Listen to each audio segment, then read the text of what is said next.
Good afternoon, everyone, and thank you for coming out to our last Faculty Senate meeting of the 2024-25 academic year. I call this meeting to order at 3:06 p.m. on April 15th. Madam Secretary, we are taking roll by means of sign-in. Do we have a quorum? Thank you very much. We do have a number of alternates and guests with us today. We have Matthew Brand for Samuel Snow, Nicolette Davis for Michael Russo, Nicholas Davrados for Dre Diamond, Meredith Veldman for John Bardis, Nash Mahmood for Gerald Baumgartner, Scott Abrahams for Bulent Unel. Are there any alternates whose names I did not call? All right. Thank you. And if you are an alternate and you did not sign in on the tally sheet or the roster sheet when you come in, please do make sure you sign out before you exit the meeting today. We have a number of guests with us as well. Roy Heidelberg, Associate Professor and Department Chair, Department of Public Administration, Chair, Faculty Senate Benefits Advisory Committee, Jonathan Sanders, Associate Dean of Students, Director of Student Advocacy and Accountability, and Eric Sorensen, Case Manager, Student Advocacy and Accountability. Kyrsti Wyatt, Assistant Director and Senior Case Manager, Student Advocacy and Accountability. Thank you, everyone, and thank you for joining us. Are there any public comments? There are no public comments, my favorite words. All right. Our minutes from our prior meeting on March 24, 2025 were distributed via email in advance of today's meeting. Unless there are any objections, we will forego a reading of the minutes and open it up to questions or amendments to the minutes. Are there any amendments or adjustments to the minutes as distributed? All right, hearing no amendments or corrections, the minutes are adopted as distributed. And the Faculty Senate President's report. Sure, thank you. Senators, the end of the semester is quickly approaching, and we have reached our final scheduled meeting of this year's Senate. This month's report includes an eclectic assortment of items, including a few relating to using Workday Student and final exam pickup and drop-off through the Office of Disability Services. 1, Faculty Council meeting, end-of-year meeting with the President. The end-of-year meeting with President Tate was held on Monday, April 14th from 3:30 to 4:30 p.m. in the ballroom of the Student Union. This was originally scheduled to be the Faculty Council meeting that we are supposed to hold every year, but a combination of the size of our faculty and restrictive open meetings laws makes achieving quorum extremely difficult. I might insert impossible here, but it is not. It is a heavy hill to climb. However, despite the format change, it was an informative event. I provided an overview of the Senate's activities this past year while President Tate discussed the current state of LSU and his plans for the future. There was also a series of tough fifth questions touching on issues relating to tenure for librarians, DEI on campus, the state of academic freedom across the country, and LSU online funding model, among others. My appreciation to everyone who was able to attend what I think is always a valuable opportunity for faculty to engage with the administration. Item 2, assistance with Workday Student. The Registrar's Office has shared a very helpful resources for faculty webpage with guidance on utilizing Workday Student to complete various tasks, including how to find teaching schedules and view course rosters. The page, which also includes information for faculty advisors and faculty administrators, requires an active LSU account to access all resources. LSU Ag Center employees may encounter issues when attempting to access video links, and guidance for individuals who encounter this problem is available on the main page of the site. 3, final exams through the Office of Disability Services. ODS has asked for assistance in familiarizing faculty with their final exam procedures for this term. During the week of finals, they will establish a satellite location in the career recruitment space on the second floor of the Student Union for exam drop-off and pickup. They will also have a help/information desk in that location for assistance with any questions faculty may have. As a reminder, paper-based exams will be administered in the Student Union, and computer-based tests will be administered in Johnson Hall. ODS also has a team ready to scan proctored exams so they can be uploaded as quickly as possible for grading. Additional information about the exam process can be found in the online Accessible Information Management System, or AIM. 4, Glean. In response to faculty feedback, the FSCC worked with ODS to attain a number of Glean licenses for faculty volunteers for this semester, so they could learn more about the software and the end-user experience. Executive Committee members Kyla Kazachek and Ken Lapata, both of whom participated in this effort, are coordinating a meeting between the additional faculty license holders and representatives from ODS, OAA, Student Affairs, and the General Counsel's Office to share their experiences and the perceived strengths and limitations of the program. 5, legislative session. Senate leadership has been in regular communication with members of the administration, including the Office of Governmental Relations and the General Counsel's Office, about the state legislative session which began yesterday. While there are a number of bills which impact LSU, I am cautiously optimistic that we will avoid the type of significant infringement upon academic freedom and other faculty rights we have seen in other states such as Texas and Florida. 6, Administrative Process Improvement Committee. The Administrative Process Improvement Committee, or APIC, has finished updating its website and its submission procedures. The committee's primary purpose is to, quote, provide a forum for employees to identify potential opportunities for improvement in our operational and administrative processes and procedures, and can consequently consider a wide variety of issues. Recent issues addressed by the committee, of which I am a member, include the process for bringing outside visitors to LSU and communications around completion of the Louisiana Board of Ethics Form 413, complimentary admission, lodging, and/or transportation disclosure statement. The committee meets monthly during the fall and spring semesters and will take up business on an as-needed basis over the summer. 7, Faculty Senate budget. Continuing a practice we began a few years ago, we have prepared a brief overview of the Faculty Senate budget for this academic year. This document is available upon request by emailing facultysenate@lsu.edu. And 8, Senator elections. The university has completed the annual faculty census we use to determine allocations of Senate seats for the coming year, and we are in the process of contacting colleges to confirm the number of openings they have for fall 2025. This year's total came in at 1,733 full-time faculty at the rank of instructor or above, an approximate 4.5% increase over last year. As a reminder, Senate seats are allocated at the rate of 1 seat for every majority of 25 faculty council members in a college, and elections to these seats are run by each college using their own internal allocation procedures. If the FSCC can be of assistance with the election process, please do not hesitate to let us know. And given that it is the last meeting of the year, I'd just like to take a moment to recognize some folks who have worked very diligently with and for the Senate this year. First among them is Tricia Cobb, our coordinator. Tricia does an outstanding job for us, and particularly with the Raban event that we held last month, we dumped a lot on her in a very short period of time, and she came through with flying colors. And so we're very appreciative of Tricia and everything she does to keep this committee moving. So thank you, Tricia. I'd also like to thank the FSCC members. These last 3 months have felt like a year unto themselves, and they work very hard in keeping me in line. I think as Michelle said in her bio statement, the discussions can be very robust, but I think it's a great example of what we want to see, the kind of debate and deliberation that we can have and still not want to smack each other after the meeting's over. So these folks do a great job, and even on the weekends, I dragged Param and Michelle to the AUP meeting, and Param and I took a nice tour of Whiskey Bay recently on our way back from the ELSE meeting in Alexandria. Due to an accident on the interstate, which I'm sure we've all encountered. So they do terrific work. I'm very appreciative for everything they do to make my job easier, which is only to make their job harder. Other units on campus, including President Tate and his cabinet, the General Counsel's office, and others such as Student Affairs, and which we have with us today, are all great friends of the Senate. We couldn't do what we do without their assistance. I'd like to particularly thank the Office of Academic Affairs. We work very closely with them, and we have great partners in that office, particularly the Vice Provost who are with us today. I'd also like to give a personal thanks to the Provost who was unable to join us today, so it doesn't look like I'm ingratiating myself to him, although he did have another commitment. But in this position, right, it's easy to sort of get caught up in what goes on at the university as a whole, and he's been a tremendous mentor, and I owe him a tremendous degree of gratitude for everything he's done to sort of help navigate some of the politics of LSU. Sometimes we think it should be like the West Wing when it's really more like Game of Thrones, and sometimes you throw in a little Veep there just to bring some balance.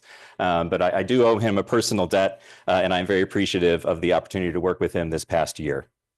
And finally, I want to thank you, the senators. I know this is a big time commitment. And for those of you that are completing your time with us in the Senate and rotating off, you've been through a fairly tumultuous 3 years. A lot of change has occurred, and the promise of more change coming is certainly on the way. But I thank you for coming, taking the time to attend the meetings. I remember what that's like, having to come, right? You have everything else going on. We are not divorced from that. And so I appreciate you coming, being diligent, and serving on behalf of the colleagues whom you represent in your home units. So my thanks to all of you as well for making the Senate work. With that, I conclude the President's report and would like to open the floor to any questions that anyone may have.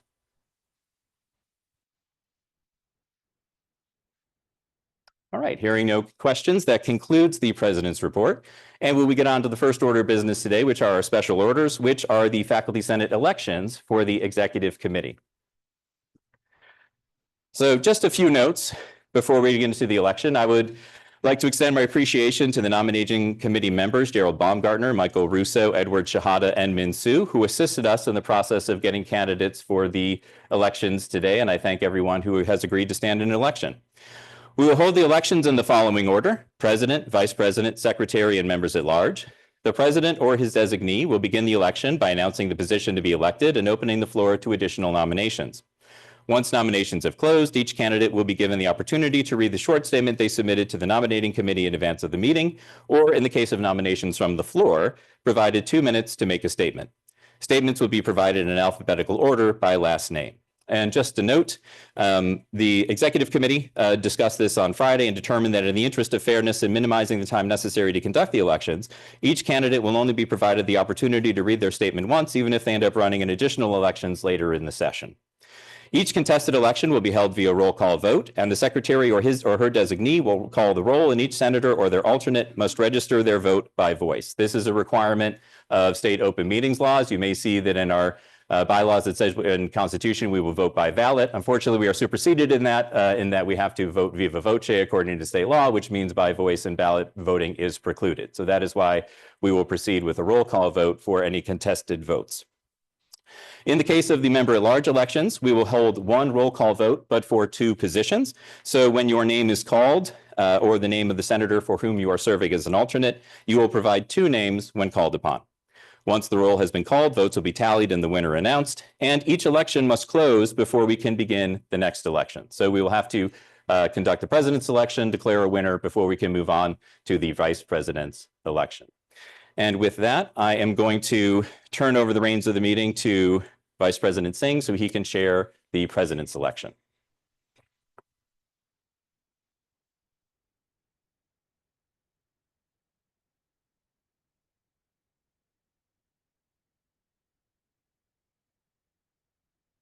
We are going to have the election for the president of the Faculty Senate now. There are 2 nominations: Supratik Mukhopadhyay from Coastal Environment and Daniel Tyrone from HSS. Are there any nominations from the floor?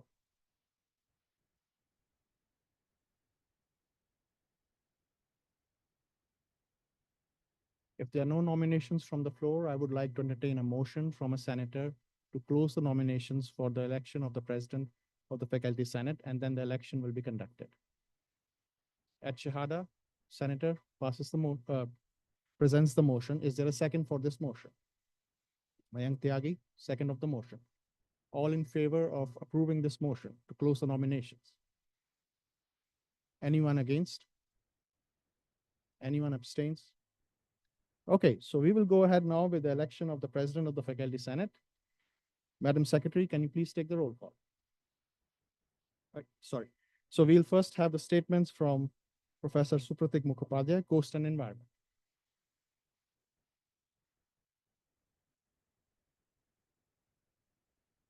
So normally I wouldn't have gone for this thing, but today I see that, the fundamental principles of a democratically governed university in the 21st century should be borrowing from Lincoln: governance of the faculty, students, and staff, governance by the students, faculty, students, and staff, and governance for the faculty, students, and staff. LSU today exists because of its faculty, students, and staff. Faculty to their untiring teaching, research, and service efforts generate the revenue and the intellectual capital that sustains our institution. Students invest in our institution, and staff keep it running. Yet these 3 essential groups have minimal representation in the governance today. Students are treated as customers, and faculty and staff as interchangeable resources. So I will work to restore these Lincolnian principles at LSU. Our university should be a true community of scholars and professionals, where those who contribute to its mission have a meaningful voice in shaping its future. Together, we can build a more responsive, inclusive, and effective system of shared governance that honors the contributions of all those who make LSU great.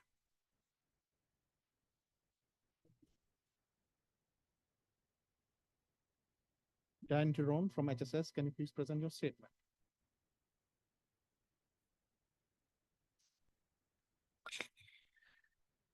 There is no substitute for firsthand experience, especially in challenging times. When I assumed office last July, I was ready because I had spent 2 years as vice president learning the numerous rules, laws, committees, boards, and other elements which affect this university. And I'm a better president today because of the experience and relationships I've built since. Much of governance comes down to relationships and trust. And the connections I've built will be vitally important in navigating an environment which is changing every day and will require fast, informed responses on a moment's notice.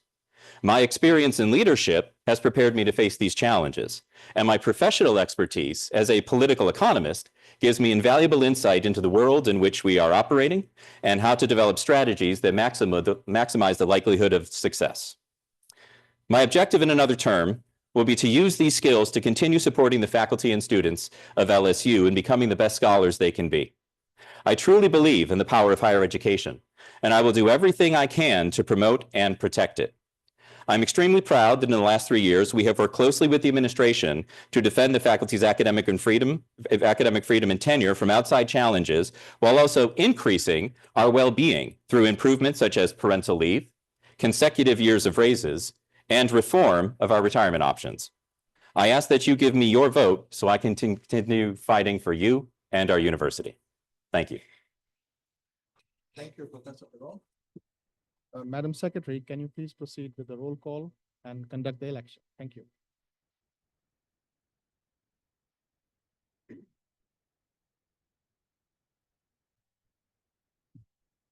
I'll read each senator's name, and please tell me if you want to vote for Mukapedye or Tyrone, and then I will repeat your vote. Adhikari,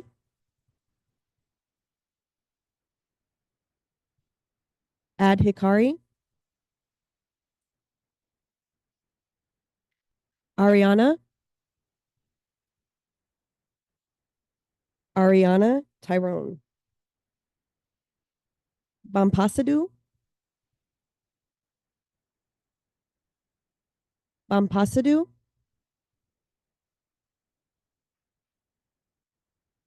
Feldman for Bards,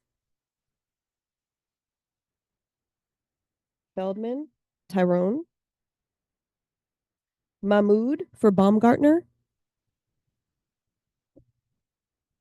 Mahmood, Tyrone, Boutwell,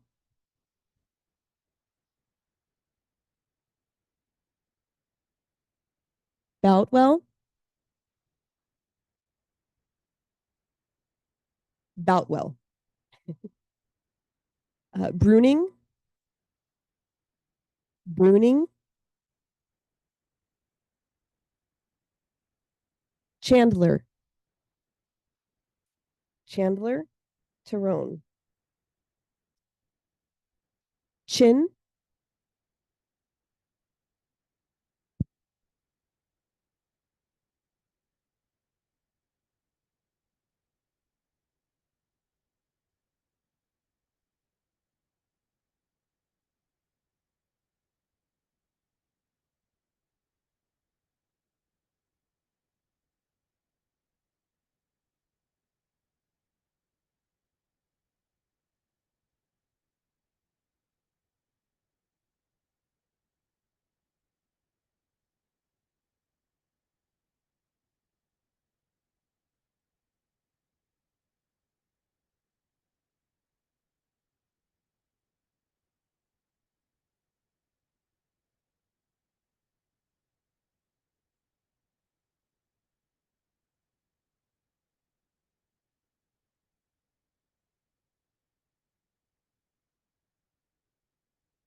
Thank you, everyone. I appreciate the opportunity to serve you again next year. Having concluded the president's election, we will now move on to the election for vice president. We have two candidates currently declared for this election. Are there any nominations from the floor for the vice president election? Okay, hearing no additional nominations from the floor, we will proceed with the candidate's statement. Professor Mukhopadhyay has presented his statement prior to the last election, so I would invite Professor Singh to the lectern to provide his statement.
Thank you, Professor Singh, and I would now invite Secretary Osborne to call the roll.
Right, thank you. And in the election, Professor Singh has been reelected as Vice President of the Faculty Senate. Congratulations, Professor Singh. Thank you, and we will now proceed with our election for Secretary. Our candidates are Supratik Mukhopadhyay and Michelle Osborne. Are there any additional nominations from the floor for the Secretary election? Hearing no additional nominations from the floor, Professor Mukhopadhyay has given his statement previously, so I would invite Michelle Osborne, Professor Osborne, to the lectern.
Thank you, Professor Osborne. And to avoid any appearance of impropriety, we have designated Vice President Singh to call roll for the Secretary's election. So Vice President Singh, will you please call roll?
Thank you. And at the conclusion of the election, Professor Osborne has been elected as Faculty Senate President Secretary, or Faculty Senate President. Secretary. Thank you. And twist over my words here. All right. And Michelle, it's okay to vote for yourself in the future, just so you know. Don't be shy. All right. We will now commence with our election for members at large. We are electing 2 seats for members at large. We're going to do 1 roll call vote, but when your name is called, we will ask you to provide 2 names from our list of candidates. You will notice we do have 3 members at large. However, one of these seats is reserved for the incoming cohort of senators, so that seat will be elected in the fall. So we will be electing 2 members at large in the current election. I believe Professor Rosemary Peters Hill has decided to withdraw from. Okay. So we have currently 4 candidates. We have Kai Ariana from Ag. We have Kyla Kazacik from Music and Dramatic Arts, Kenneth Lapata from Science, and Supratik Mukhopadhyay from Coast and Environment. Are there any additional nominations from the floor? Hearing no additional nominations, I would now invite Professor Kai Ariana from Ag to come and provide his statement.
Thank you, Professor Ariana. And I would now like to invite Professor Kazacik to the lectern.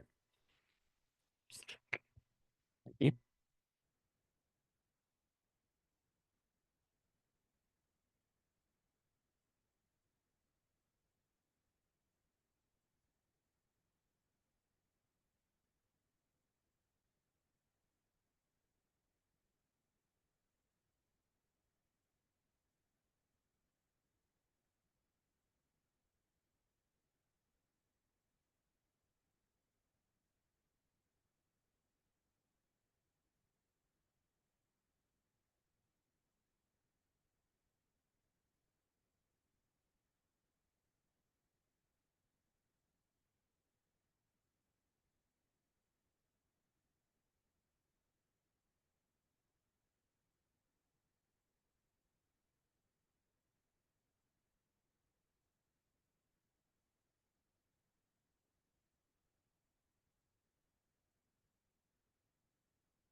Thank you, Professor Kazacik.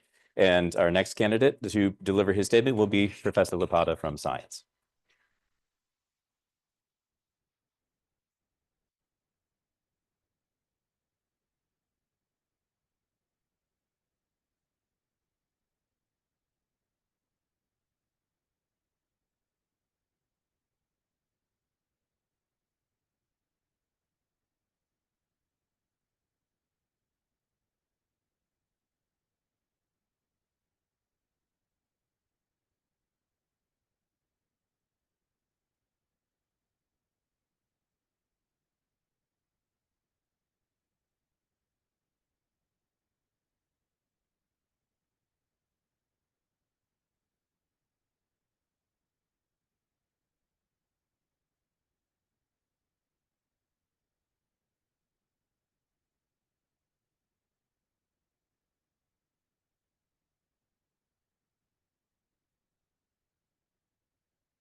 And thank you, Professor Lapata.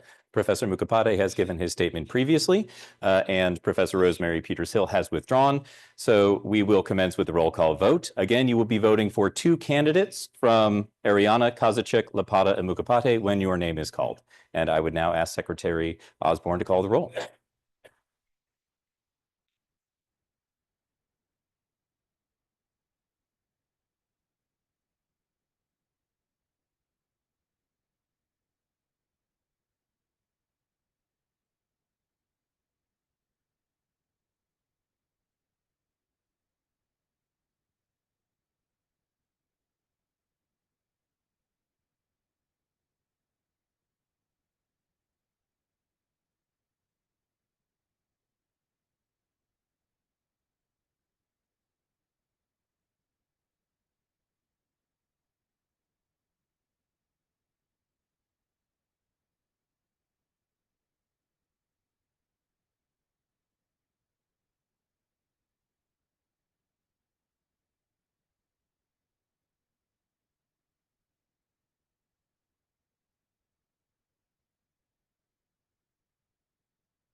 All right, just one moment while we do math.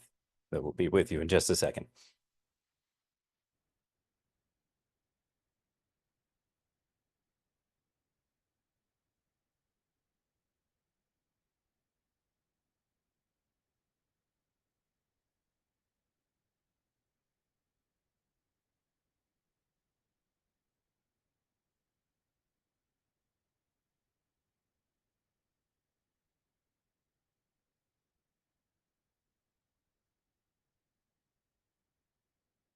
Well, thank you, everyone. And at the conclusion of the member-at-large election, I can inform you that Professors Kozacek and Lapata have been reelected as members-at-large of the Faculty Senate Executive Committee. And thank you to all our candidates. I'm sure you can surmise it's pretty nerve-wracking to go through this process as a candidate, and I appreciate anyone who's willing to put themselves through that and serve on the behalf of the faculty. So thank you, Professor Mukhopadhyay, and thank you, Professor Ariana. We will now proceed with our first piece of unfinished business, and this is a second reading of the resolution that we heard at our last meeting, Resolution 2503, increasing ORP employer contribution rate to 8%. And I would invite Faculty Senate Benefits Chair Wyatt to join us at the lectern to read the resolution.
Thank you, Professor Heidelberg. And this is our second reading, so we will re-enter into discussion on Resolution 2503.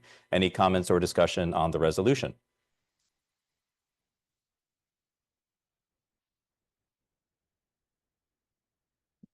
Professor Shahada? This wouldn't change the employee contribution, right? It's the employer contribution. Thank you.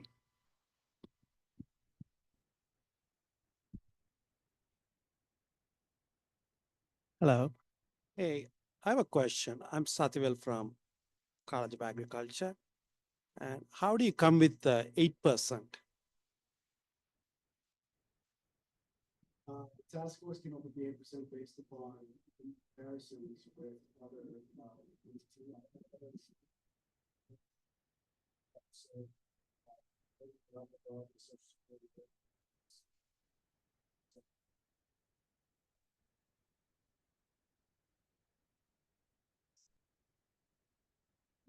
Based on the Southeast Conference.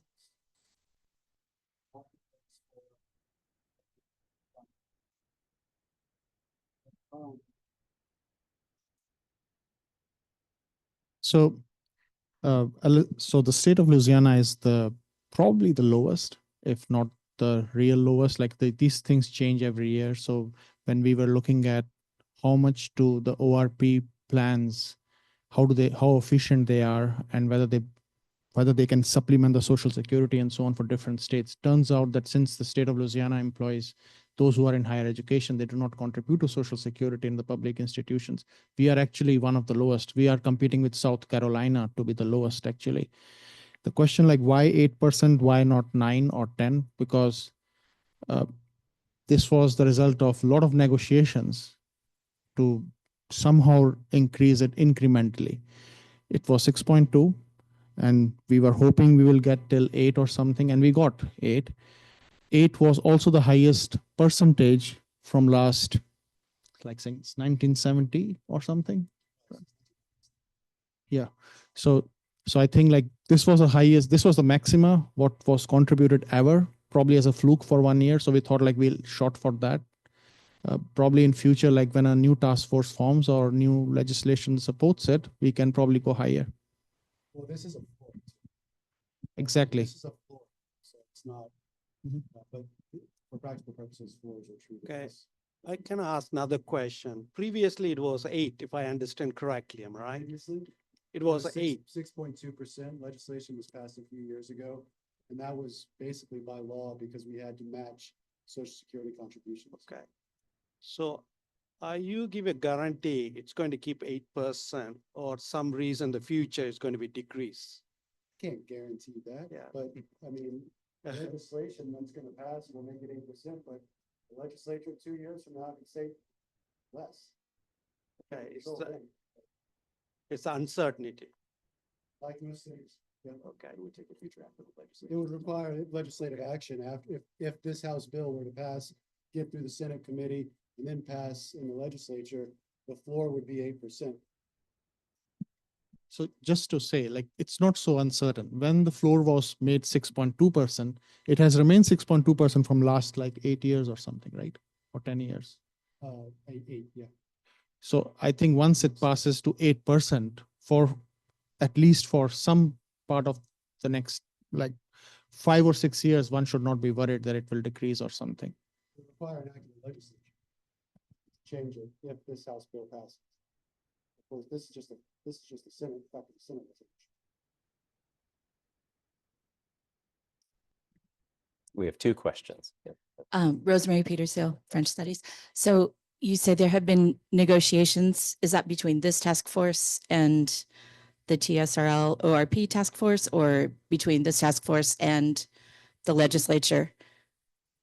And I'm sorry if this was covered last month. I was ill and so I couldn't be here, but I'm sorry, like I probably gave a wrong impression. Negotiations within the task force members.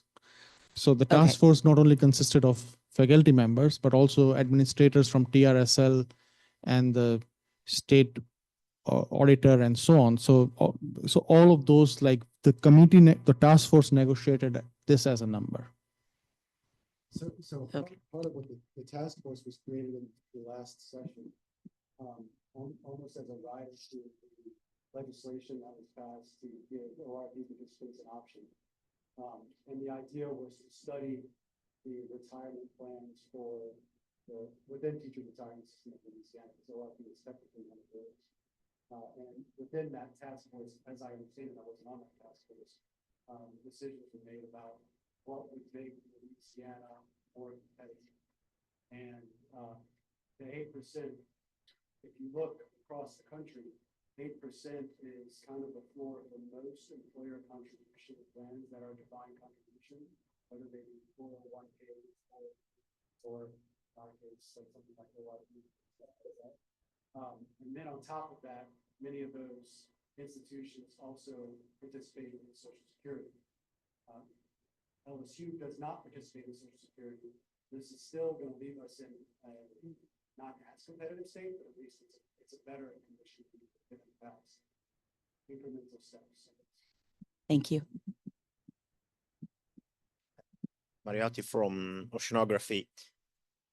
What happens if this resolution doesn't pass here in the Senate? Like, is this vote symbolic? Look, yes. Okay. This is like, yeah, we want to do this.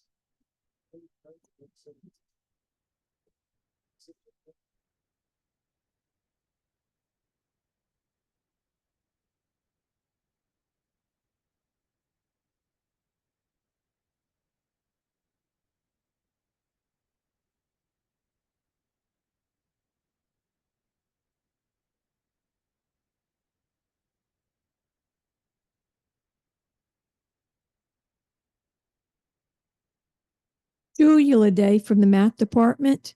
I'm just kind of curious. I think the university also makes a contribution to employees who are in teachers' retirement.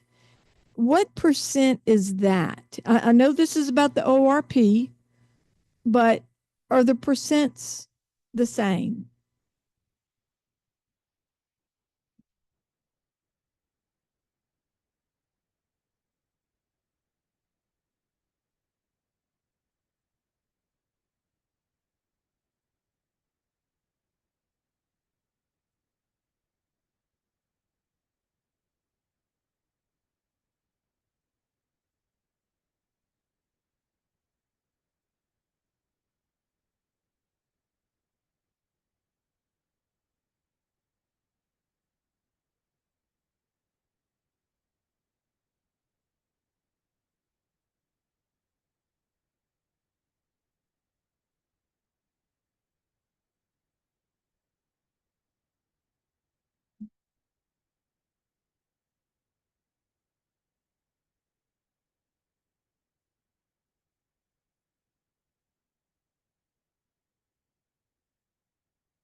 So the percentages are not the same to the employee.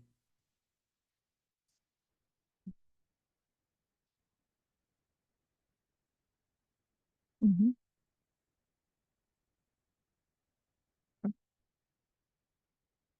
And TRSL receives what percent?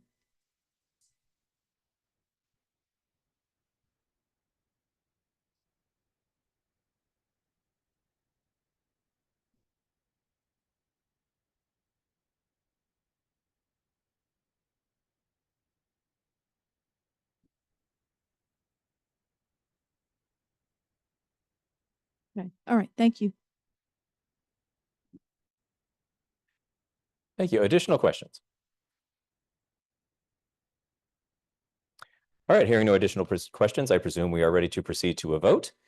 So we will take a vote on the resolution 2503. All those in favor of the adoption of the resolution, please say aye. Thank you. All those opposed, please say nay. All right, the ayes have it. The motion carries and the resolution has been adopted. Thank you, Professor Heidelberg.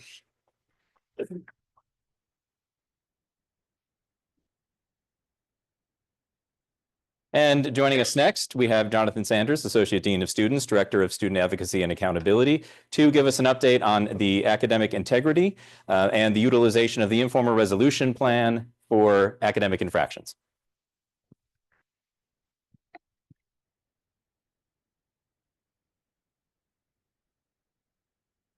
You guys hear me okay? All right. Well, thank you all for allowing us some time. It's your last meeting here of the semester. Give you all an update on academic integrity, kind of where we are.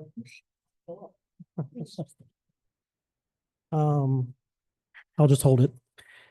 Yeah, so we talked about giving an update based on some preliminary things we've done regarding informal resolutions. Just give you a brief update, kind of what brought us here today. Back in the summer of 2022, House Bill 364 was passed, and we had to change our code of student conduct.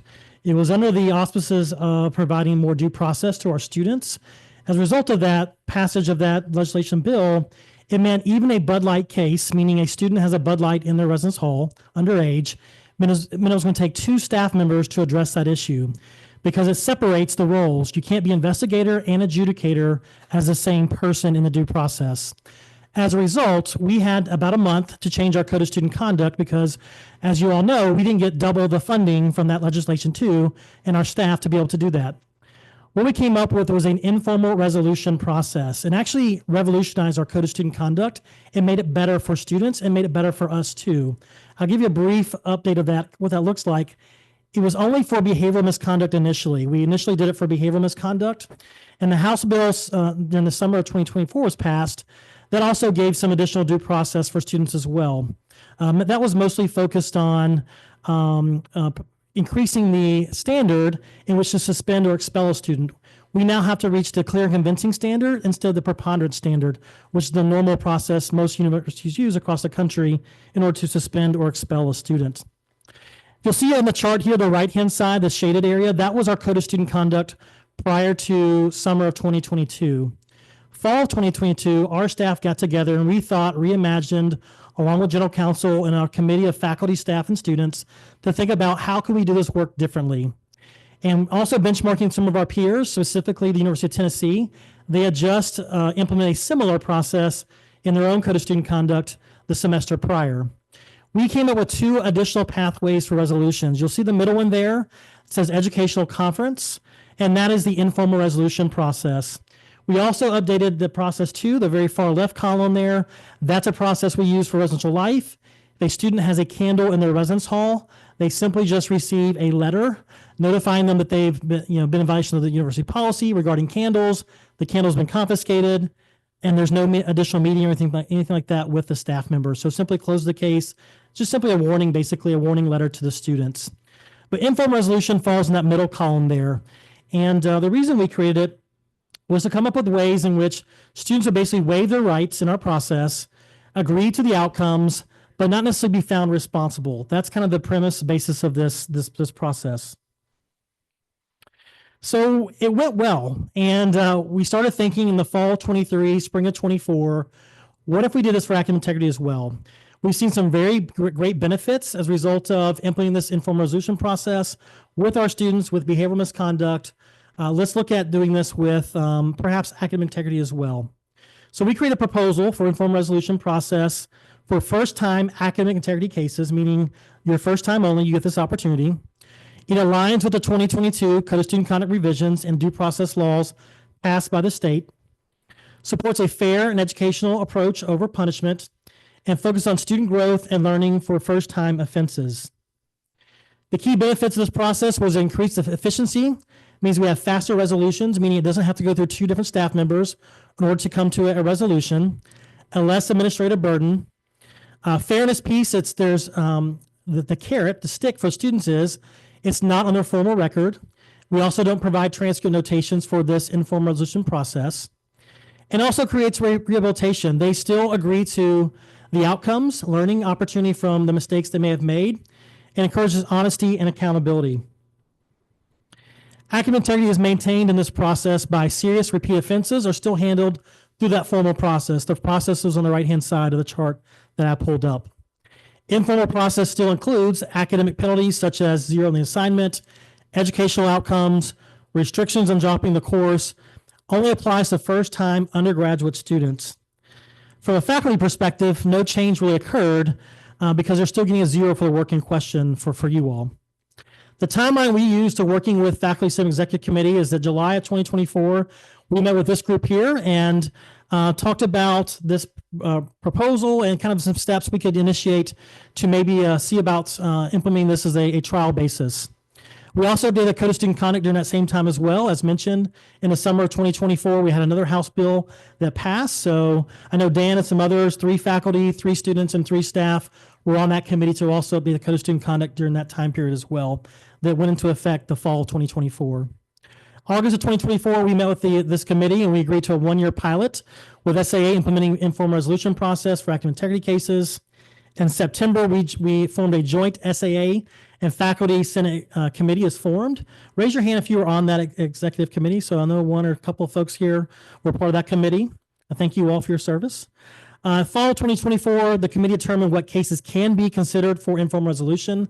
That was some of the feedback from Faculty Senate Executive Committee was what are the guardrails, right? What cases would be allowed to go through those processes and what cases would not be allowed. So that was what the committee's kind of a purview was in determining those items. And in January 13th, we implemented this process. So we actually were still hearing fall cases through February because we had so many. I'll talk about that in a second. But the first day of class is basically when we implemented the informal resolution process for academic integrity cases, the opportunity for students to go through that process. So in order to look at spring 2025, when you look at fall 2024 as a comparison, you'll see some key statistics here on the screen. Total faculty reporting to us academic integrity cases, 193 different faculty members reported academic cases to us for the fall semester. That was 911 total cases. I will tell you that last year, academic cycle alone, we had 1,050 for the entire year. So fall semester, we almost had just as many academic integrity cases we did for the entire year of last year. So if we look tired, that's because we are. We've been busy. Faculty reporting 4 more students is 58 faculty members reported 4 more students to us during the fall semester. Top colleges with faculty reporting 4 more cases. HSS was number 1 with 37 referrals, 436 total cases. Human Sciences Education number 2, 4 referrals with 56 total cases. Then Science, Music and Back Arts, and Agriculture rounds out the top 5 there. Top majors with faculty reporting 4 more cases. English, which is no surprise, especially with AI, right? We're seeing a lot of those things, issues with our English and writing. Sociology, followed by that, biological sciences, theater, and leadership and human resource development. Most of these connected back to AI and assignments that students are writing papers for, and unfortunately using artificial intelligence to help craft those. Our recidivism rate, meaning that repeat offenders, was at 6% last fall. So 6% repeat offenders in our process, which actually is pretty good considering the amount of cases we're dealing with. Spring 2025 data to show you what that looks like. So starting January 13th through March 31st, we had to cut it off because we had to run the data. So we've been running the data the last week and a half to be able to present to you all today. We've had 5 students, we've had 76 students go through the formal process, meaning the process that did not change, the process we were using prior to the spring. So it's our graduate students, our students who had repeat offenders, meaning they've already had a case with us. Fragmentary, they also did not have the right to do the informal resolution process. And we also had 5 students decline the informal resolution, meaning they feel they were not responsible probably and would like to exercise all their rights going through that formal process. 77% of the students who went through that process were found responsible. That's up from about 72%, 73% is where we've been in the past with responsibility versus not responsible. So actually a little bit higher responsibility rate we're seeing in this process than in previous process. Educational conferences, we had 232 students. That's the ones that are allowed to then be presented informal resolution to accept. We had 219 students accept the informal resolution. That's 98% of our students are electing to accept the informal resolution. 20 of those students accepted informal resolution after they did not respond to us, meaning they didn't open the letters or didn't meet with our case manager. They were then referred to the formal process.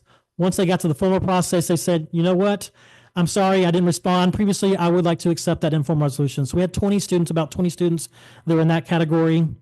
And the educational conference, when the staff member met with the students and actually looked at the information with them, there was 13 students found no findings for them, meaning that we didn't have enough information to actually move forward with an informal resolution because where they shared may have been explained their work, and we didn't believe they actually had enough information to even charge them to go through a formal process. So just 13 of those students in that process.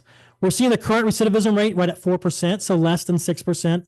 Of course, we have about 5 or 6 more weeks of data to compile. We have cases coming in every day, so we know that rate will fluctuate as the number of cases come in. Class standing, this is what we're seeing for spring 2025. Our science friends in the room in the prefrontal cortex, you are correct. That decision-making part of your brain does get better as we age, and especially at 25 years old is when it's supposed to peak here. That our freshmen are the highest folks that we're seeing come through our office for academic integrity at 28.6%. We're seeing sophomores a little bit less, juniors a little bit less, seniors, and then graduate students, of course, less as well, which is good to see from that perspective. These are our colleges we're seeing this spring, of course, HSS #1, and they know the #1. We met with them back in December and shared this data with them and the department chairs and so forth. And we've also met with some individual departments to talk about how to decrease the academic integrity piece coming in, especially from a prevention standpoint. You'll see science there is #2 right now, LSU Online, Music Dramatic Arts, and HSC there is kind of the top 5. Looking at it for referrals for cases this spring, I would say 90-something% of these are AI cases, unfortunately. So the outlier cases, some of the ones we discussed, those guardrails that committee kind of came up with. Some of the outlier cases we had this spring, we had a student that posted in class at GroupMe offering to complete coursework and exams for other students in a variety of online courses. Student has no prior violations, so case is eligible for informal resolution, technically. SA evaluated the incident as a more severe incident, and the student was aiding and encouraging other students to commit active misconduct, which is obviously a huge issue.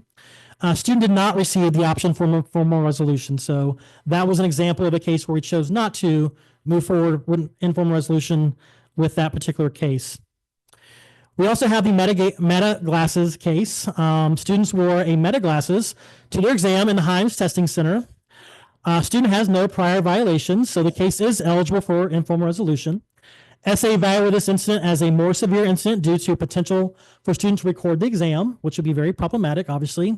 Student did not receive the option for informal resolution with this case either.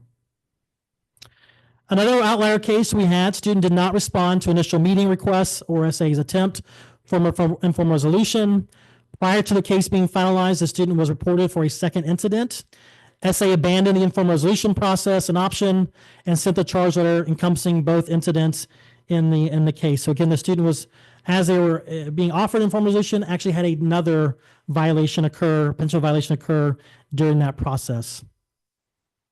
The qualitative feedback that Kyrsti and Eric, also there from our team here up front, and they are the boots on the ground. They're actually the ones meeting the students and facilitating this process and can help answer questions that may come up here at the end. But just meeting with Kyrsti and Eric and also our 2 graduate assistants and Ruth, who is a remote employee for us, who are hearing cases for us, just gather their feedback about this process. And the qualitative feedback we've received so far is students have expressed appreciation for the opportunity to keep the incident off their record. Again, the first time violation, meaning they weren't found responsible, so we're not reporting it out to med school, law school, et cetera, because actually never were found responsible, but they are agreeing to the 0 and the educational outcomes associated with the case. Case managers note they spend less time investigating.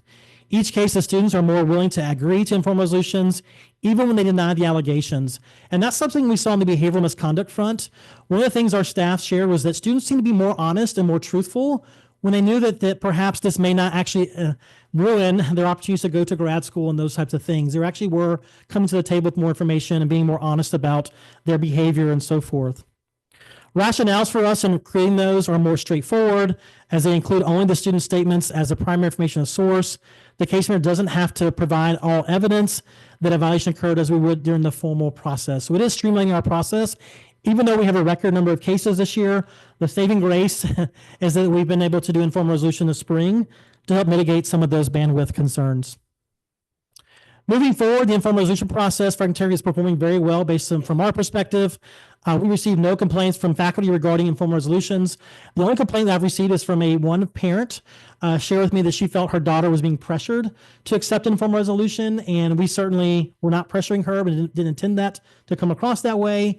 We did meet with her daughter again, and she chose to again go back to the formal process. So she abandoned the informal resolution and went through the formal process because she believed she was not responsible, which we encouraged her to do so if she was not responsible. The process has helped manage and increase extremely high caseload, increase efficiency. We're able to turn around and get outcome letters back to faculty so that they can initiate grades quicker.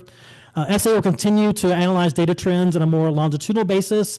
It's very tough to measure a half a semester with the fall semester, and I would even argue that we need to be looking at based on academic years, so comparing fall, spring semesters in totality, because even the fall semester and a spring for semester for us is very different. The types of cases we receive and the types of students who present themselves in our process. And we want to continue working with Faculty Senate Executive Committee to continue this process beyond a pilot period as agreed upon with you all. So we appreciate your all support in this. We think it's been a win-win and something that we think that has provided more education to our students, but also streamlined some processes and made it better not only for students, but also for the university as well, given us the constraints that we're in. Just a reminder, as you all, we do have a faculty toolkit available. So it gives information about how to report faculty academic misconduct of students, sample syllabi statements, especially those with artificial intelligence language, so students know if something is allowed or not allowed. We also have reporting deadlines, something we want to share with you all today, and we're going to try to get it out there more broadly in the coming weeks, is submission deadlines for cases being referred to our office. One of the challenges we've encountered over the last several semesters based on increased caseload is that we're having lots of faculty report students at the very last moment that our colleges have to know who's graduating, who's not. So we had a number of cases reported literally the Tuesday night, when Wednesday morning is when our colleges have to finalize the graduation list. Kyrsti and myself were on the phone and on Zoom meeting with students on Tuesday night because that's when the cases came in to address those issues. We're trying to streamline that so we're not in such a rush. We know we're going to be in a rush anyways, but at least let's burden that some. If any graduating students who have academic integrity concerns, if we can receive those by Monday, 9 a.m. on May 12th, that's the Monday of graduation week. And all other students by 9 a.m. Wednesday, May 14th, that is when the final grades are due for all students on those dates. Again, we're a day early in the graduating students because we need turnaround time to address those cases to then see if that student is indeed eligible for graduation or not.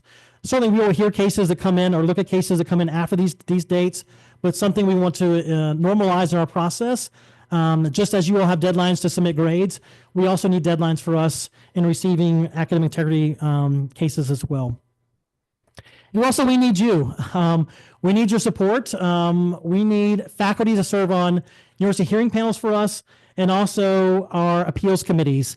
For every hearing panel that's convened, it has to be at least one faculty and one student has to be on that hearing panel and for us to have quorum. In our faculty panel pool, how many folks do we have right now, you think, active faculty?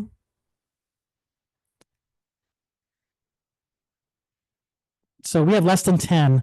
We would love that number to be like 20 to 30, just so we can have an easier time of scheduling panels and making quorum for that. So if you know folks who are fair-minded people, fair-minded faculty, or students, we also need students too, and they might be great looking at for service opportunities with LSU. I will tell you the university hearing panels are not easy because oftentimes those are suspension or expulsion level cases, and they're tough. And we need people that can make tough decisions and think about the integrity of our institution and so forth, and the safety of our community members in making good decisions regarding those topics. So there's a QR code. If you know someone or know someone, you can fill out the interest form here, and that actually goes to Eric from our team, and he will reach out to them to talk to them more about the responsibilities associated with serving on the University Hearing Panel or the University Appeals Committee for our conduct cases. We want to thank you all for your support. Well, thank you very much. Just before I step out, just a little bit of housekeeping before we get to questions, when we will get to questions. We appreciate that Student Advocacy and Accountability came to the faculty to discuss the implementation of this on the one-year pilot. We think it's gone very well. Just to formalize the Senate support, Secretary Osborne did want to introduce a motion, and then as part of the discussion, we can also address our questions to Associate Dean Sanders as part of the discussion of the motion, if that's okay. So, Secretary Osborne. I move that the Senate supports the informal resolution program for academic misconduct for 1 more year. Right. So this is a motion. Is there a second for the motion? Okay, so this is a motion in support of the continuation of the use of the informal resolution process for determination of academic cases for another year by SAA. We are now entering into discussion. So questions for Associate Dean Sanders or the rest of the team? Question in the back or up front, sorry. No, you're good. You get the mic. So. Hey, thank you. Mike Taggy from College of Engineering. Thank you for bringing up a pretty, relevant topic, especially. So could you detail a little bit more on these generative AI cases that are coming over there? And the reason being is there might be cases where professors are encouraging the use of Gen AI. Of course. When they're encouraging it, how are you going to do? Because that can also lead to academic, the SAA cases. So kind of walk us through, how do you, how is faculty reporting that with using what tools? And how are you resolving that by looking at, this is the Gen AI, how much onus on academic dishonesty falls on student when they are using these tools. Right. And all these tools are imperfect. Okay. Detection, usage, correct. Everything else. Yes. Yeah, it's very challenging. This is, I will tell you that Kyrsti probably didn't know 2 years ago, she's become an AI expert on our campus and working with these cases, and Eric too. We're seeing them mostly, these cases, honestly in the writing piece. So like folks who are writing papers and that sort of thing. That's why you see HSS is number 1 there, because of English, and majority of our students have to take some form of English while they're here at LSU. And we're seeing quite a few of AI.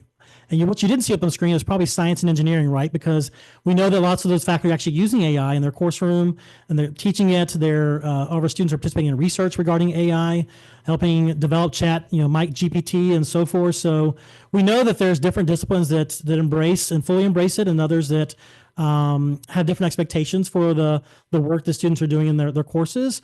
Ultimately, we're not the decider of that. We just simply say the faculty determine what's allowed, not allowed, just like a calculator. So we know that calculators can be used and can be used in good ways, and sometimes they can be used when they're not supposed to be used on certain exams and tests. So it's really up to the faculty to determine what is appropriate, not appropriate. That's not up for SAA. We just simply, if you believe that there's been a violation, we're addressing that from, what is it in your syllabus, what instructions were on your assignment. We're looking at those items to determine, then based on what we think the student did or didn't do, and whether that would fall under the Code of Student Conduct. So really, it's that the faculty who are driving those parameters in that perspective. We're simply the ones who are addressing it if it is an issue about using a tool or a resource when they shouldn't have been using it, and or didn't disclose perhaps that they were using it. I know some of the faculty are allowing it, but they have to disclose when they're using it or how they're using it, which is great. But if a student say that they didn't disclose, but they did use it, that might be an issue then to refer to our office. Kyrsti or Eric, I know you guys are boots on the ground. Anything else you would add to that based on that question? Obviously is the primary tool that faculty are using to determine or at least assess whether AI may have been inappropriately used on an assignment. And I think there's a lot of concern about the error rate of Turnitin and other AI detection. We are completely on board with that. And if we weren't, students bring us pages and pages of research on that to make sure we know. And so if you submit a case to us and you get a rationale back from us, what you're not likely to see is Turnitin mentioned as our reason for finding a student responsible or doing an informal resolution. So I, again, like you said, did not want to be an AI expert, but here I am, and I've had to learn other ways to review for possible AI, other factors. We rely a lot on Google Doc version history, things like that. And honestly, that's what we tell students to protect themselves is we can't prevent you from getting reported, but you can protect yourself by using any kind of software to write that tracks your version history. And so we're educating students on that, educating faculty on that too, but we're not making decisions based on AI detection, like those tools online. And I will say too, Eric from our team kind of coined a phrase back in the fall semester, even using the word AI, because AI means it's not being called AI, and probably true. There's other versions, forms of this things that's evolving, right? So we're even talking to students about, like, if anything is changing your work, if anything is beyond just regular grammar corrections, but is actually changing the words in which you're using to depict whatever, that essentially is using some other platform that may not be allowed by your professor. You need to ask first what is allowed or what is not allowed when conducting your work, whether it be coding, whether it be writing a paper, whatever the case may be. If something is changing something for you and no longer reflective of your work, your thoughts, your ideas, that is something like, hey, I need to ask about this maybe before I use it, because that could be a situation where something may not be allowed that you don't, have good intentions of. We had, especially in Grammarly, open up the AI piece, and we had lots of students being reported that actually were using Grammarly fine, before, because it was just checking for grammar issues. And then when AI, opened the floodgates for Grammarly, when it started being part of Grammarly, then that is also when we started seeing those students being reported to us and not knowing, because like I've been using Grammarly for the last 2 years. Like, what do you mean? I was doing the same thing. Well, you may have been doing the same thing, but the output is different now. And this is how it's different. This is why it's different. You know, it's about education, helping them understand those things. I think one of our colleagues went to a conference a couple years ago, and it's an international conference on academic integrity, and its faculty and its staff there too. And one of the folks, the presenters there was you know, spell check 30 years ago. People flipped out thinking that people wouldn't be able to spell because of spell check. Now we use it every day. We don't even think about it, right? I think AI is going to be evolving. It's going to be that way in 5-10 years. It's going to be just ingrained into what we do and how we do it to some degree. And maybe some disciplines will be different, and that's okay. But I think that's the things we're trying to navigate. We don't have all the answers, but we're trying to look, you know, help our students at least understand, let them know when to ask questions about, is this permittable or not? Because that's the really important piece there. They need to know what's expected of them and was not expected of them in their coursework. Yeah, and if I might add, I think there's 4 elements of AI that we kind of have categorized. There's the wholesale use of AI just to create the paper, ChatGPT, make it happen, right? That's not the one we see the most. The second is the Grammarly, the polishing of, they'll do the work, then they want to put a polish on it to make it sound good or make it sound more professional. And that's the tough one, right? Because they may not know that that's a misuse of AI. The third would be students whose first language is not English, right? So they're maybe coming in and they're relying on translator tools to either understand or to make they write their paper in their native language and then they translate it into English to present to the instructor. So these are the things that we are starting to talk to not only in our educational meetings, but also when we go into classrooms, we're invited to talk to students to explain these things. And the fourth piece would be that kind of combination of you can use AI for X, Y, and Z, but you have to disclose it, right? You have to explain that you used it and how it helped you in this educational process. So those are really the kind of AI things that we're really seeing and grappling with. Good question.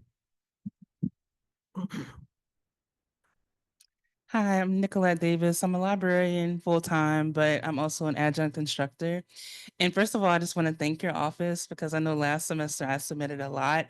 And I do want to say, I learned so much from your outcome letters, like about analyzing, like without using Turnitin, like how to analyze different papers. So I want to thank you for that. Thank you. I want to ask the question, which it may have been in the QR code that you put up, but it went too fast and I couldn't take a picture. So do we still have to submit a SAA report or form if we want to do an informal resolution? And my second question is, how do we know if a student already has a violation? Right. So first question is yes, you would need to submit that through the office. And that's because you don't know if that student has a second violation or not. We have those, but we have a system called Maxi, and we keep all of our student records in, along with behavioral, academic, and Title IX also keeps their records in there in care, and some other folks too. And that's where we can tell the history of a student on our campus and the touch points they've had with different departments, especially when looking at, is this their first time being reported, or being found in violation of, that sort of thing. We can look at those patterns and history of the student. To answer your question, you would need to report it to go through the informal resolution process. Again, the student has the option, and we want to make sure that we give due process to students, especially we give due process before, but now we have these 2 bills that says these are the additional due process you need to give students. So we want to make sure that we're doing that, and we don't expect our faculty to be experts on those things, right? We expect you guys to focus on the classroom and your pedagogy and so forth. So we'll handle the process, procedures, pieces of these things. But yeah, you wouldn't know. You would know in the outcome letter because we may have that maybe aggravating factor in a situation. If this is their second, perhaps violation, you'll see that they weren't offered informal resolution, and they're probably getting a drop in letter grade. They're getting some other additional, more punitive type outcomes versus less educational for a second or perhaps third offense. Because at that point, you can't say you didn't know, right? Because you've already had an intervention of some sort. And that's what I tell faculty too. Even those 24% we didn't get to the responsibility piece, we have to reach preponderance unless it's a suspension or expulsion case, and that's a much higher standard with use clear and convincing. But even preponderance, we may not get to preponderance. Like it may not be 51%. We may be at 45%. I mean, our gut says, I think they did something, but I just can't prove it, right? We just don't have the information to support that. in our process, we believe at least they went through the process, because that alone can be educational. Hopefully, if they did do something, they will not do it again in the future, because they know. I remember talking to Kyrsti, and she, had all these questions for me. I don't want to be in that situation again. Hopefully that derails or deters students from doing that in the future. So even if a not responsible finding, meaning we couldn't get to 51%, hopefully that the process alone will be educational for them, and they will learn something from that. And that's the goal. We're an educational process. This is all about education. And again, their brains are not fully developed yet. So how do we help them get there quicker through educational interventions and accountability? Rosemary Peters Hill, Department of French Studies. Hey, Rosemary. Hi, thank you for your presentation. I have a question about the dates when reports can be submitted. Yes. Because the first date was May 12th, right? Yes. Which is before grades are due. Correct. Okay. If you have a graduating student. Yes. Yes. Right. We'll take them after that. If you can get them in to us by that date, that's what we prefer, because it gives us 2 days in to address it instead of 1 day to address it before those graduation lists are due. Right.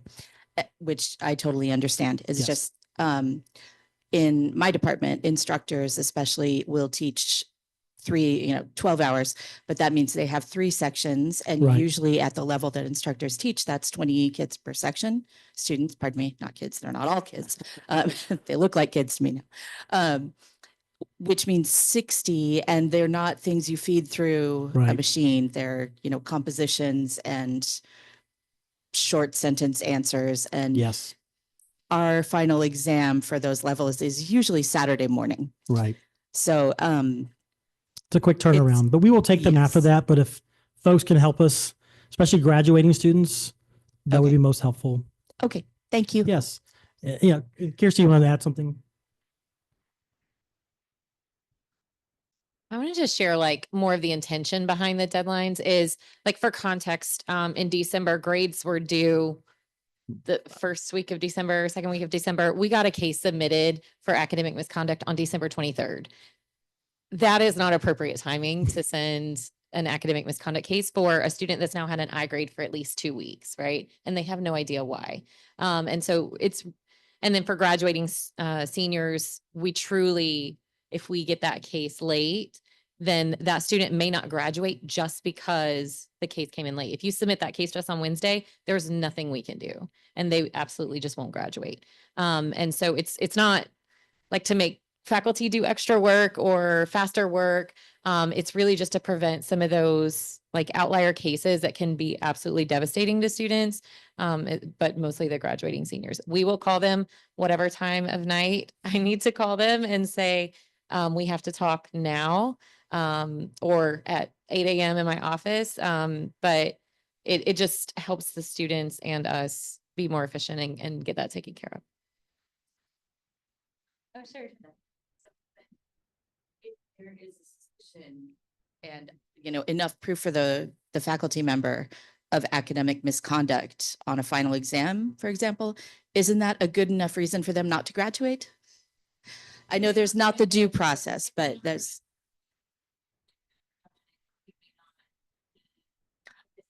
Right. No, but if a faculty member realizes after grades are submitted, for example, that there was clearly some sort of AI usage or other cheating on an exam,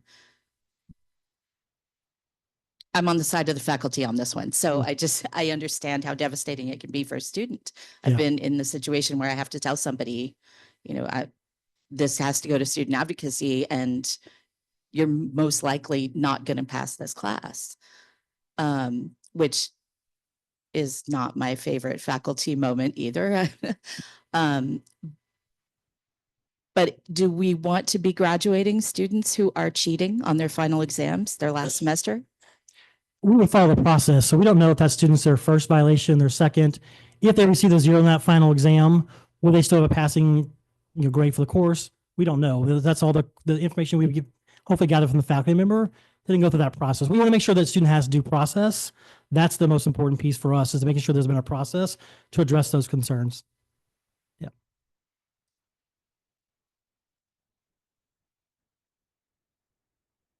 Professor Okay. Lede. Nope. Julia Lede in the math department. I have 2 things that have come to mind. I liked your presentation. Thank you very much. Very helpful. I have turned in students before to your office. A lot of times in our classes, we'll have a clause that says your final exam will replace your lowest test if the final is higher. And so I've turned students in before, and so they get a 0 on the test. Let's say it's a regular test. Do I need a clause in my syllabus saying if you're turned in for academic misconduct, this replacement is off the table? Or will you determine that? Because I've seen it both ways. Yeah. Great question. I think we would reach out to the faculty member on that. If that's something that you have in your syllabus, when you submit the information to us, if you'll just put that in the report, that would be helpful for us to know that information. I know with Phoebe Rouse, who you know probably a great deal, with our dual enrollment students, that is something, because I know dual enrollment has a similar, the math folks do, similar, they get to drop their lowest test grade or whatever the case may be. So when I issue outcomes for dual enrollment students, I know that that's in their syllabus.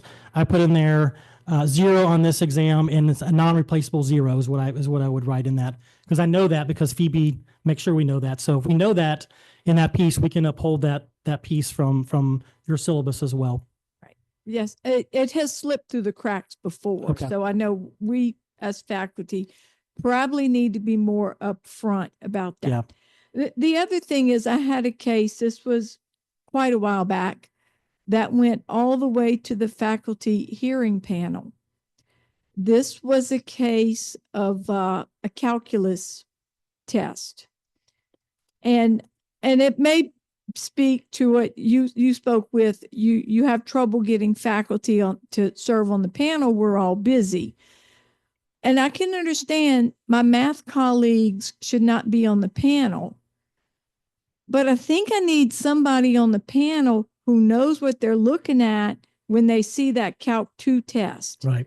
Because I myself, this would be like me being on a panel trying to judge somebody who wrote a French paper.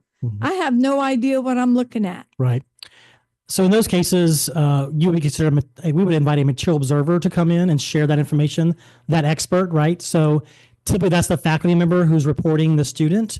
So they may not be the decision maker in this, but they're going to explain to the faculty, the student, the staff member who's in that room of what they're seeing the misconduct is. Because I'm not a coder. I don't know coding.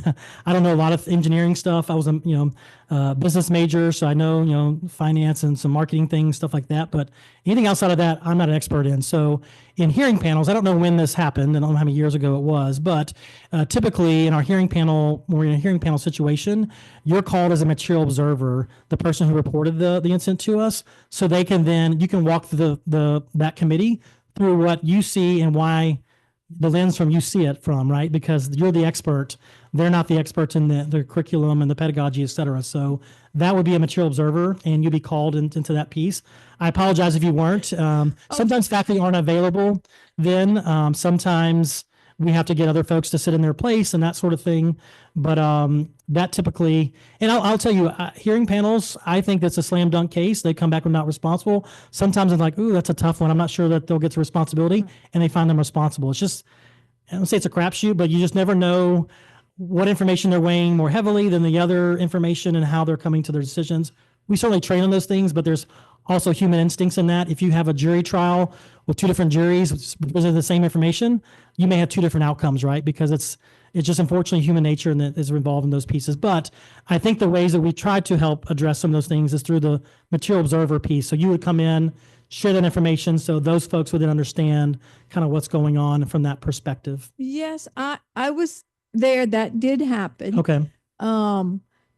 The faculty on the panel, no disrespect to any of them, they were certainly providing a much needed service. It's like, let me explain this, and they were just like, no, we don't want to know. They didn't quite say it that way, but okay. It was a Calc 2 class. Right. It was not the easiest thing to explain in that kind of situation. Yes. But I think to your point, we need more faculty with broader spectrum of expertise on campus would be great for us to That's right. to have in the panel pool. So thank you for that. And just a housekeeping note, the secretary has informed me that we've lost quorum, so we can no longer consider the motion. FSEC will take up this matter for the continuation of the informal review process with SAA. So it seems like folks are generally in favor. If you have any concerns about that, let us know. However, given that we do have one more brief presentation, I believe Professor Tiagi had a question, and then perhaps we will conclude our discussion of this matter with that question, and then Professor Montai. And then we'll have two more questions for this presentation, and then we'll get to our final presentation for the day. I think more than a question, it's more like a comment. I think you guys, okay. I'll tell you about my practice before I'm grading and reporting final grades. Yeah. I do not assign grades until I have graded every exam and compared against each other. Okay. So adding that reporting misconduct is at least 24 to 48 hours before you assign grades seems the deadline of convenience rather than how the process should be done, especially for people that are grading. Right. I would never do that. I would always grade every exam copy before I start reporting even an I grade or an A grade. Mm-hmm. So who decided that it should be reported 24 hours, 48 hours before the final grades are due? We're just asking folks. This is not in the code. This is not a. Okay. From a professor's perspective. Yep. It would be okay, if you're graduating senior, you can start assigning them A grades 24 hours before you have finished the rest of the grades, right? Like, I'm not just talking about misconduct. Right. People can ask, assign them grades. We do that. Sometimes people ask that. But for those classes, graduating seniors, we try to wrap up so that we can finish the grading before. But if you are going to push the deadline for misconduct, I think take it seriously. It's not convenience. Right. Just because we have to report, or most people will just start saying that, okay, I have 2 more days to report the grades. Why am I stressing out and actually reporting these things right before my final exam? We will lose the faculty involvement. And the reason I'm telling you is my only experience with FAAs was one time. I had a dozen, when we were teaching 140, 150 classes for coding, where people were reported, several people were carried out, but those who were not, lo and behold, at that time when they were not caught for these things, they got caught later on for repeated offense.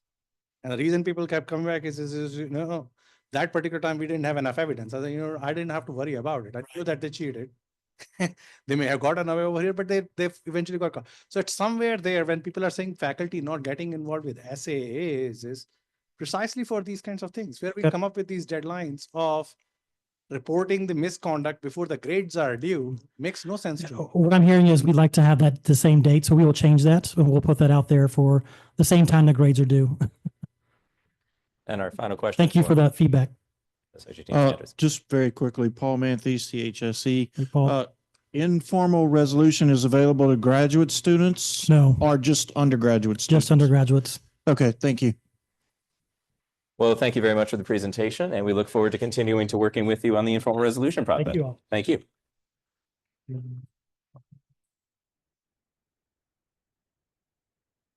And our final piece of business, well, not business, but our final presentation for today is going to be by member at large Matza on the faculty perceptions of student attendance survey that was recently administered by the executive committee.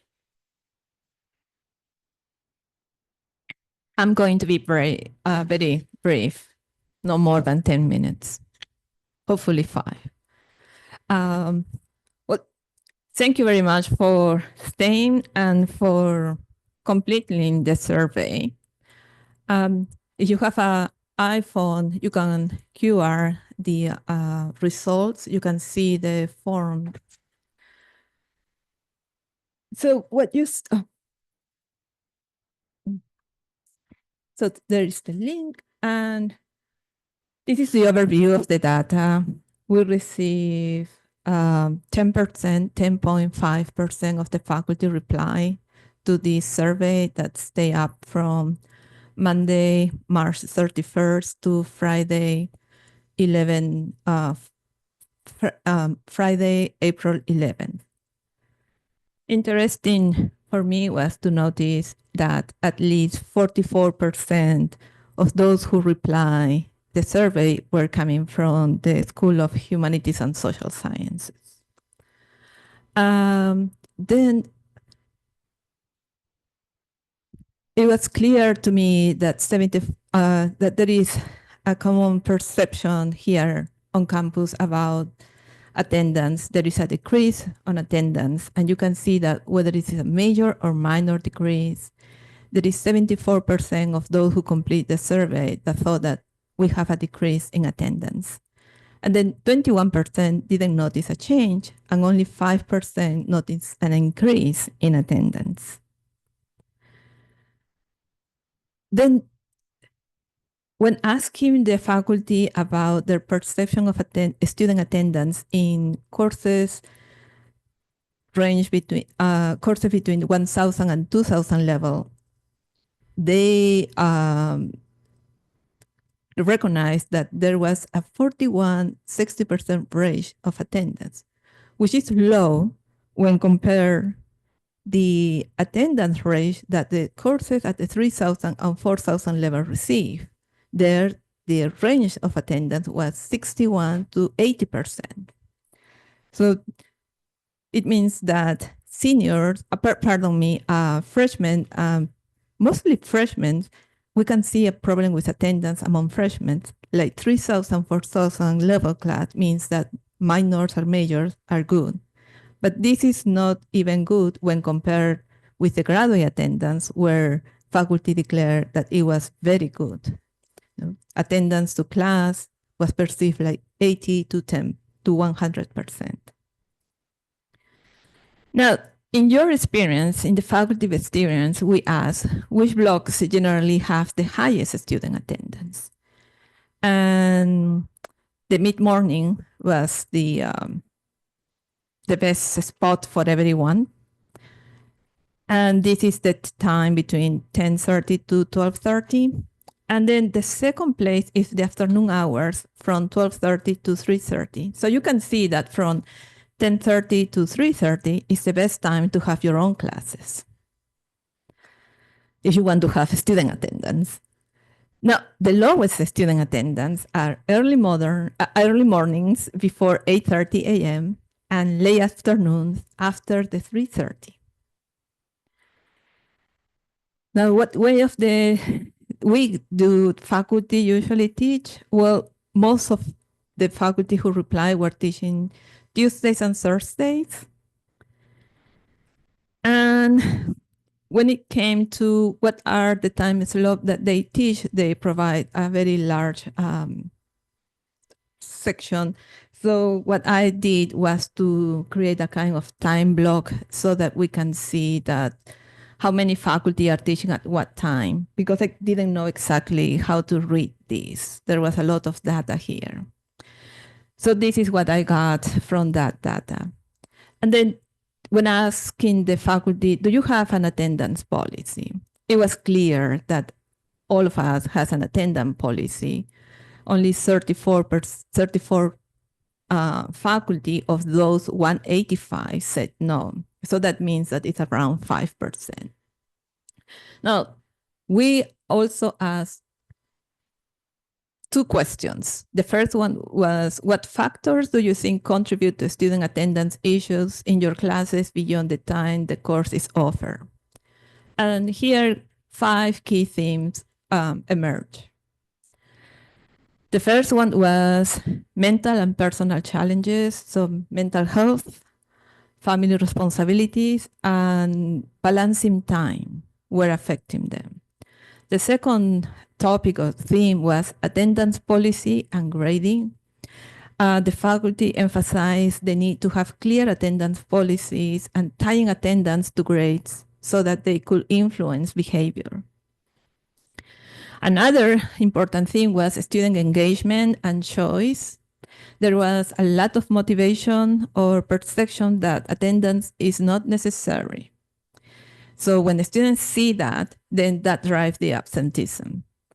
Then external barriers, they show up a lot. Issues like job commitments, disengagement, COVID-19 era habits, and even parking challenges. Parking was mentioned a lot by the faculty. Finally, course design and motivation. The structure and appeal of the course itself play a role in students skip when they feel not engagement with classes through homework, pop quizzes, etc. Then the second open question was, do you have any suggestion for increasing student attendance? And we have 141 responses, and there was a lot of data. But I think here we have top 9 suggestions. It doesn't mean that they were showing a lot. It's just that I use an Excel and create a work accountability. And so these are the suggestions that I got from that work with my Excel and a formula. So the first one was make attendance mandatory and tie it to grades or participation points. Number 2, assign participation grades to increase accountability. Number 3, stop recording lectures to encourage in-person attendance. Number 4, create a university-wide attendance policy for consistency. Number 5, tie scholarships like stops to attendance requirements. Number 6, provide faculty with more authority to enforce attendance rules. Number 7, emphasize the value of in-class learning and structure classes accordingly. Number 8, reframing a student's identity away from a consumer mindset. I copy and paste that comment because it was clear that in the data that some of the faculty feel like students come with a mindset, kind of business mindset. I do this, I have to receive that. So that was something that showed in the data a lot. Number 8 was, number 9, the last one is encourage, we should encourage better academic preparedness before enrollment. So for that, I noticed that a lot of you wrote that you feel that the students are not coming well prepared for the classes. So that's something that show up a lot. And finally, how long have you taught at LSU? Again, there was a lot of data. So basically, from 183 responses, because that's the other thing, we received 185 responses, but not everybody complete entirely the survey. So we have that the mean of the faculty who complete the survey was 13.43 years at LSU. The median was 11 years. The standard deviation for those who care about those things was 10.72. The minimum of the faculty who completed, the minimum of years at LSU that the faculty who complete this survey was 1 year. The maximum year of service of the faculty who complete this survey was 60 years. So there is one professor who is teaching here for 60 years, unless somebody didn't say totally. Yeah, we have, yes, I don't know. I'm trying to show exactly what I received. So if you want to get the QR, this is a QR code for the presentation that you just saw. The first QR code was for the forms that was used for the survey. So thank you. Thank you, Professor Mazza. Yes, and we have one question for Professor Mazza.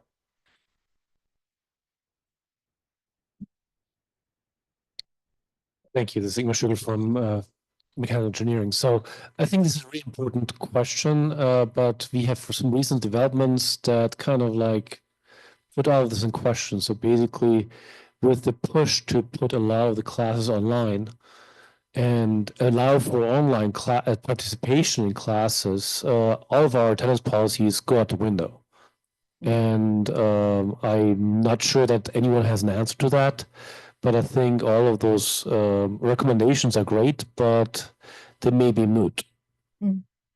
Yeah, I think that was one of the purposes of the survey was to focus on attendance here on campus for in-person classes. And I was very attached to this survey because for the first time, I noticed a change in attendance, and that was last fall of 2024. And I've been teaching here at LSU since 2012. So last fall, I taught 3 classes. And I taught the same class, Spanish 2155 at 9:30 and Spanish 2155 at 3:30. At 9:30, I had perfect attendance because attendance is mandatory for Spanish classes. At 3:30, I became the teacher police. I didn't interrogate my students, but I took the time to really interview each of those who were missing classes.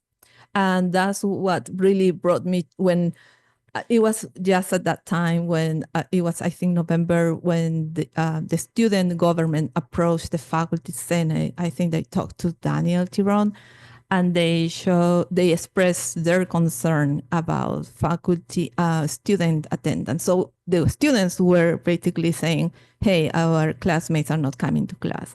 And then I was, okay, I'm here. I'm doing this because I noticed the same for the first time since I've been teaching at LSU. Now, about your question on online attendance. Yeah, online needs to have a very different frame of working. I allow my students to have to use AI in the classroom because it's great for oral presentations that you can see such a huge change in performance of oral presentations in Spanish just because of the AI, but I don't allow them to write with AI. But if I help them to develop the language orally, then the writing will become kind of a natural process for them. That's what the study said. Here, but I think there are some classes that are now being offered in a hybrid format where there's part of the class is in person and another part of the class has the option to attend virtually. And I think while I'm aware that we can very clearly separate the policies for purely in-person classes and pure online classes, once you start to combine the two, you have the worst of all possibilities. At least this is my personal opinion. And I totally agree with you because I am teaching again Spanish 2150 side in the summer, and I specifically asked my unit to offer this under the hybrid format. So they will come only for oral performances to the classroom, but everything else will be online. we have colleges where this is not being left to the faculty. Something that we should try to hybrid, or blended instruction. That's what some people call that blended instruction. And I think we should try to explore more that information. Because for me as a Spanish instructor, after using AI for my classes, for me it's like oral performances in person in front of me. Everything else you can do it on your own. You are on your own. Thank you.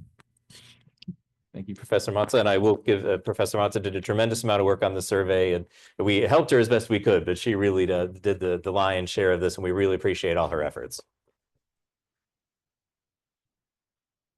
It is our intention to post this data on our website, so it'll be available to you, and we are going to follow up, we hope, with a second sort of study motivated in part by what we've done here, and we can take on some of these questions about blended instruction, hybrid instruction. And so as that process gets underway, please look for additional communications from the executive committee. And if anyone does this professionally, we have an R1 campus here. We realize we have faculty who do this and have expertise in this area. Please do feel free to reach out to us because we would love to get your assistance with that effort.